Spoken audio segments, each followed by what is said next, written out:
Hello, everybody. It is Matt, and it is Bloodthirsty Thursday, and I am back at you with yet another review. Before I roll on to any of that, I want to wish each and every one of you a great morning, evening, dawn, day, or dusk, all that lovely stuff, because life really is too short as is. Do me a really huge favor and like, share, and subscribe. And one last little tidbit of info. Check out the description box. I give you a bigger bite of every single movie of every single day. Such as today, I give you your brief synopsis, your starring cast, director, runtime of the cut I am watching, along with a link for a trailer. And then if you decide, you can help support Matt's Movie Mania and toss me a couple of bucks. Now that I got all that said in mind and all that out of the way, let's roll on to the film of the day. And today's is a wild one. I really loved it from beginning to end. It is super low budget, shoestring budget, I should say, which is the way I like some of my horror films to be. And it is none other than the 1998 masterpiece known as Gut Pile. Yes, this is directed by Jerry Sullivan, I believe was the name of the director. You got Ron Bonk tied to this. You got... this is released through, I believe, SRS Video, I think released this one. Either way, it's a lot of fun. What is it about exactly? Well, first off, it's about a group of hunters that are going back to their yearly spot where they all gather together, where the three of them gather together and have a good time. Now, the movie starts off with one of the hunters up in his tree stand, and he happens to shoot a human being in the head. He quickly panics and then decides the best route to do things is to bury the body and move along like nothing ever happened. A horrible idea. Because when they go back for that next year's visit, they are quickly haunted and pestered by this pesky spirit that's been going around and killing all three of them two of them in various fashion. It's quite an interesting little tale. I really enjoyed it. Now, as far as character development goes, it has a really small story to work with. It's only 51 minutes. I wrote 50 because it's just under the 51 marker with credits included.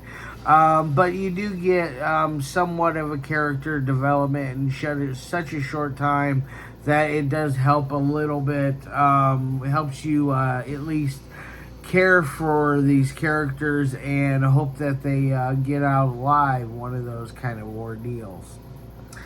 Now they are moving along, and then our first victim is basically chopped apart.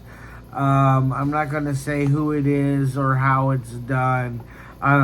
Excuse me. I'm just going to say he's chopped to pieces. The next one seems to think and give off the illusion that he got away, but in all actuality, he was caught, and they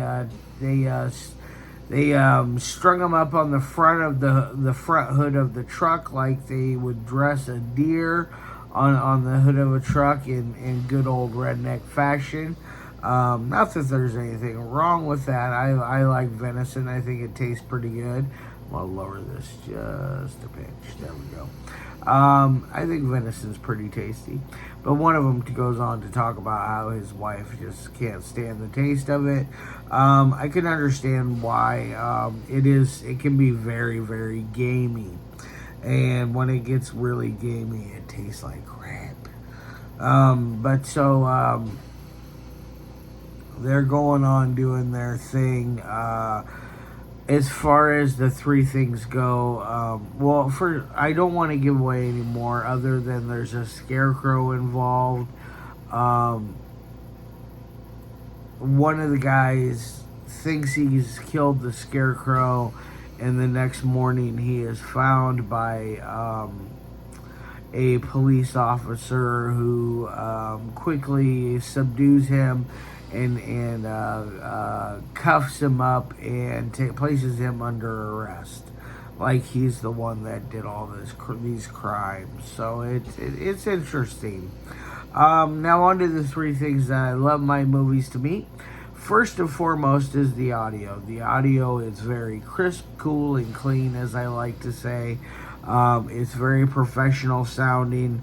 You don't get any backfeed, no weird static, no pesky neighbors mowing their lawn trying to ruin your shot. None of that is going on, and it's done really, really well, and I like that. So I'm going to give it an A+ on that end. Next is dialogue. The dialogue is a little corny, but honestly, I'm not a hunter, so I don't know how hunters hang out and talk. So I imagine it's probably close.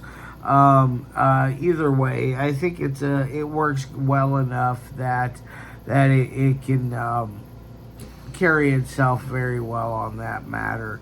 So I'm going to give it another A. Not quite an A+, but an A. And next is editing. This thing is edited very well. I think it runs for a great runtime. That 50-minute marker is perfect for it. It has a great pacing. I never once felt the need to check the time on the runtime to see how much is left. It really it pulls you into the story very well, and it keeps you thoroughly entertained. Now, granted, this is not a big budget Hollywood blah blah blah. I don't really do those too often, but anyways, this one is a great little fun little shoestring budget horror film from 1998. Go ahead and the editing, I was going to give it an A+. And then my final score of 1 through 5. Sorry, I forgot about that. My final score is going to be 4 out of 5.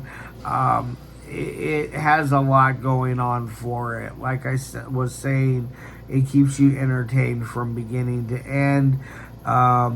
It's very well made for considering the budget it was on. Alright guys, love your faces. I'll be back either tomorrow or Sunday for another review. I know I do them every other day, but Saturday I will be busy. So anyways, love your faces, and as always, peace.